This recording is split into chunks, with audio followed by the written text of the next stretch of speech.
हरे कृष्णा। कृष्ण कृपा मूर्ति श्रीमद् एसी भक्ति वेदांत स्वामी श्रील प्रभुपाद की जय। श्रीमान जितामित प्रभु जी की जय। मैं जानवी शर्मा आज आपको भगवत गीता के पहले अध्याय के तीसरे श्लोक में बताऊंगी। पश्येतां पांडुपुत्राणाम आचार्य महती चमोम व्युदा द्रुपद पुत्रेण तव शिष्येर धीमता। इस श्लोक में दुर्योधन अपने आचार्य से कह रहे हैं, पश्येतां पांडुपुत्राणाम आचार्य महती चमु। हे आचार्य, आप पांडुपुत्रों की विशाल सेना को देखिए। इसके बाद दुर्योधन अपने आचार्य से कहते हैं, व्युधा द्रुपद पुत्रेण तव शिष्येर धीमता। जो आपके सबसे बुद्धिमान शिष्य द्रुपद के पुत्र के द्वारा बड़े ही कौशल से व्यवस्थित किया गया है।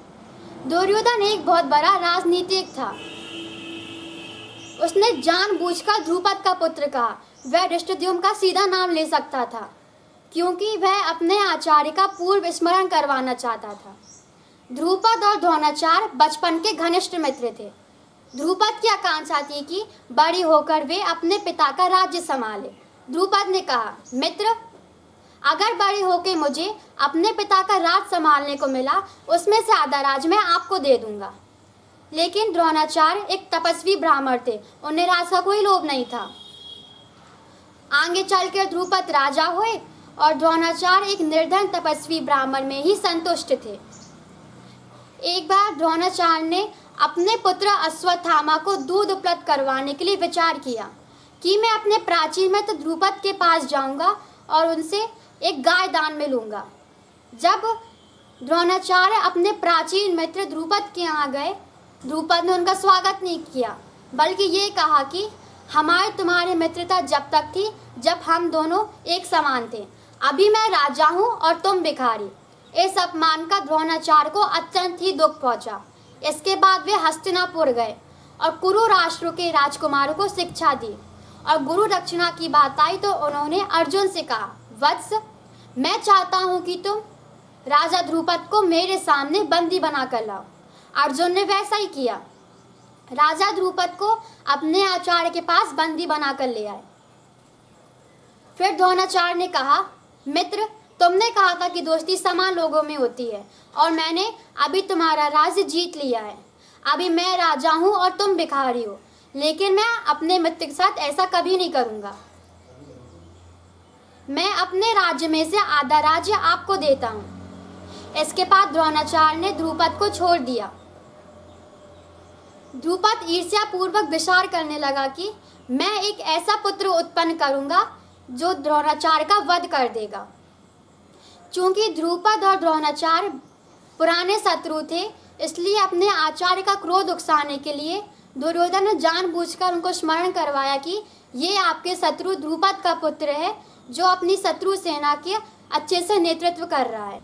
दुर्योधन अपने आचार्य को ऐसा इसलिए कह रहा है क्योंकि उनके आचार्य अपने प्रिय शिष्यों के प्रति उदारता न दिखा बैठे, विशेष रूप से उनके प्रिय शिष्य अर्जुन के प्रति। इसलिए दुर्योधन उनके मन में पांडव पुत्रों के प्रति द्वेष भावना पैदा कर रहे हैं। द्रोणाचार्य को पता था कि उनके मित्र द्रुपद ने उनकी वध करने के लिए एक पुत्र प्राप्ति हेतु तो यज्ञ करवाया, जिससे धृष्टद्युम्न नाम का एक पुत्र उत्पन्न हुआ। फिर भी उन्होंने कंस की तरह उसे मारने का कभी विचार नहीं किया। जब कंस को पता चला कि देवकी का 8वां पुत्र उसका वध करेगा, उसने कृष्ण को मारने के लिए कई उपाय किए, लेकिन द्रोणाचार्य ने कभी भी धृष्टद्युम्न को मारने का उपाय नहीं किया। द्रोणाचार्य एक महान आत्मज्ञानी ब्राह्मण थे। उनकी उदारता की कोई सीमा नहीं थी। यह जानते हुए कि धृष्टद्युम्न उनका वध करेगा, उन्होंने उनको शिक्षा दी और युद्ध विद्या का प्रशिक्षण दिया। द्रोणाचार्य का ये चरित्र देवताओं के लिए सराहनीय है और दुर्योधन जैसे असुरों के लिए निंदनीय है। दुर्योधन अपने आचार्य के चरित्र में दोष निकालने का प्रयास कर रहे हैं। दुर्योधन की इस बातों से दो चीजों का पता चलता है। पहला, दुर्योधन जैसे असुर द्रोणाचार्य जैसे महान ब्राह्मणों में भी दोष निकालते हैं। दूसरा, दुर्योधन अपने आचार्य के मन में पांडुपुत्रों के प्रति द्वेष भावना पैदा कर रहे हैं। महाभारत के अनुसार दुर्योधन साक्षात कलयुग का अवतार था और उसने श्री कृष्ण लीला में पृथ्वी का भार उतारने के लिए अपने ही वंश में कलह उत्पन्न किया। इसी कारण कलयुग में पति तथा पत्नी, भाई तथा भाई, पिता तथा पुत्र में कलह होता रहता है और एक ही परिवार के खंड खंड हो जाते हैं। हम सब जानते हैं कि यह समय कलयुग का चल रहा है और महाराज परीक्षित ने इसे रहने के लिए 4 स्थान बताए हैं।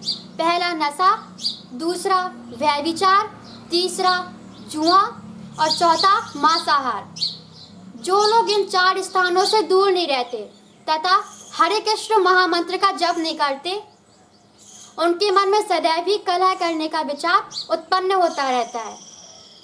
इसलिए हमें हरे कृष्ण महामंत्र का जप करना चाहिए, जिससे हमारी कलयुग से रक्षा होगी। हरे कृष्णा कृष्णा कृष्णा हरे हरे, हरे राम राम राम हरे हरे। आपको हमारा वीडियो कैसा लगा? अगर आप नए श्रोता हैं तो हमारे चैनल्स को प्लीज़ सब्सक्राइब करिए, लाइक करिए, कमेंट्स करिए और हमारी वीडियो सबसे पहले पाने के लिए बेल आइकन ज़रूर दबाएं। धन्यवाद। हरे कृष्णा।